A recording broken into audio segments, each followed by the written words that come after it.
Wake up, babe. Oh my gosh. Guess what today is? It's Sunday. It's pick up the rabbits day. And it's Today's early. Saturday. What is it? Saturday. Saturday. See, that's how tired I am.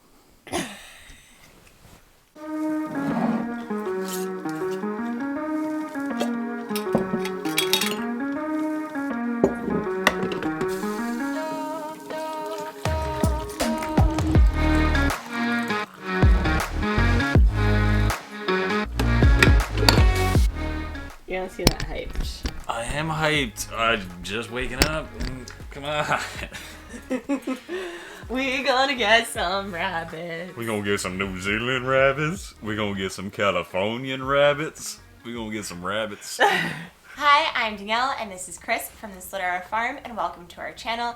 If you've been watching for a while, then you'll know that Chris and I recently bought a 10-acre plot of land that we're looking to turn into a homestead, and this channel is all about our journey, and today we're adding some new items. We're getting 4 rabbits, a breeding trio of New Zealand's and 1 Californian, so we're really excited, and we're getting these rabbits because they're known to be big beefy rabbits. Yeah, I guess. definitely. Within 5 weeks, within 8 weeks, you want the rabbit, if you're buying one, to be around like 5 pounds or so you can know that the offspring that they're going to be producing are nice, like thick, meaty offspring. Harvesting is around 10 weeks, and at that 10-week mark, you could expect anything between 5 and 10 pounds out of your rabbit, which is pretty crazy. It's expected that a breeding trio, so just having 2 does and 1 buck, so 2 females and 1 male, can produce anywhere between 150 pounds to 300 pounds of meat in a year. That's what I mean. That's a lot of meat. We're going to be eating a lot of rabbit. Yeah, I guess we're going to be eating a lot of rabbit. It's definitely going to supplement our grocery list, right? Yeah. So we're really excited, and we want to take you guys along on the journey of us getting our rabbits today and kind of setting them up in our house. We've already gotten a bunch of the supplies, so we're really excited to just go pick up these little fluff balls and bring them into our homestead. Let's get going.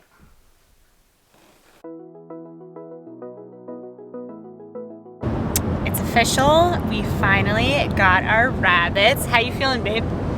I'm glad we finally got them. It's been like 6 months. It should be an interesting process, learning a little bit. We're hyped. They're in the back of our car, so I'll give you guys a sneak peek at them. They're all back there.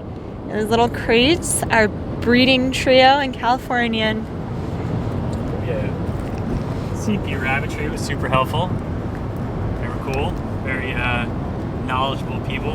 Gave us a little part of their wisdom on us from all their experience. So as we try and figure this rabbitry thing out, it should be pretty cool.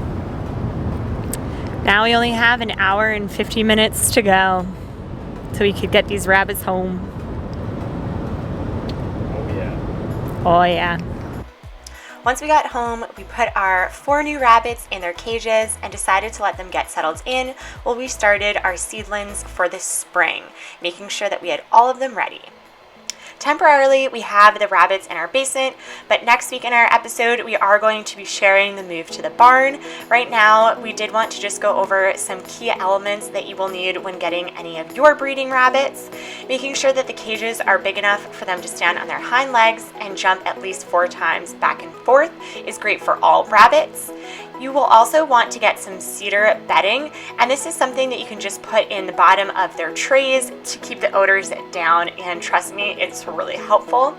You want to make sure that you have a lot of Timothy hay, and you can just get the normal Timothy hay. This is a great source of fiber for your rabbits. They can basically have unlimited Timothy hay. I feed it to them morning and night, and they really enjoy eating it. And it's really important to help their gut moving and keeping their teeth filed down, because their teeth will grow for their entire life.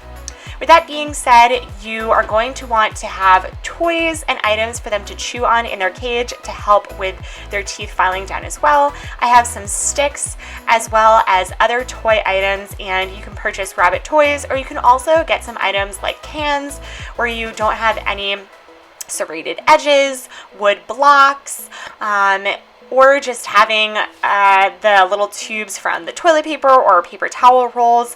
I'll cut these down into different segments, and you can just, like this, throw it into your rabbit's cage, and they really love chewing on it and throwing it around. They are going to play a lot, and it really helps them from getting bored. Like humans, food and water is critical for your rabbit's health and growth. Food-wise, you're going to want to make sure that you choose a food that is 16% protein, and we give our rabbits about 1 cup per day once they're 4 months old. Water-wise, we fill a empty gallon tea with water and 2 tablespoons of apple cider vinegar. The apple cider vinegar is great for their coats, as well as keeping the ammonium smell down in their urine, so it doesn't smell too bad in your barn or hutches for them. And we give them fresh water throughout the day. They do need to be hydrated. In the summer, they'll love a cold water bottle, and in the winter, just make sure that your water isn't frozen.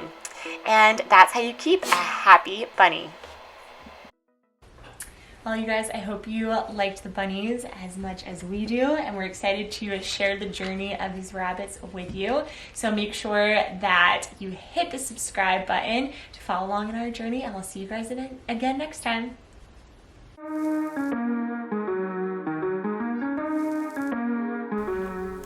You're on. Hey, boo boo, you gonna be in this video? You gotta herd the animals. You don't eat them. Paige, come here. Like, give me the money.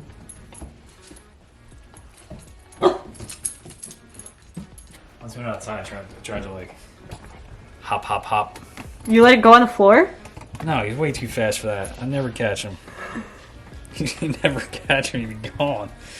But he likes the cold. Like I don't know. We'll put him away. Couldn't do it.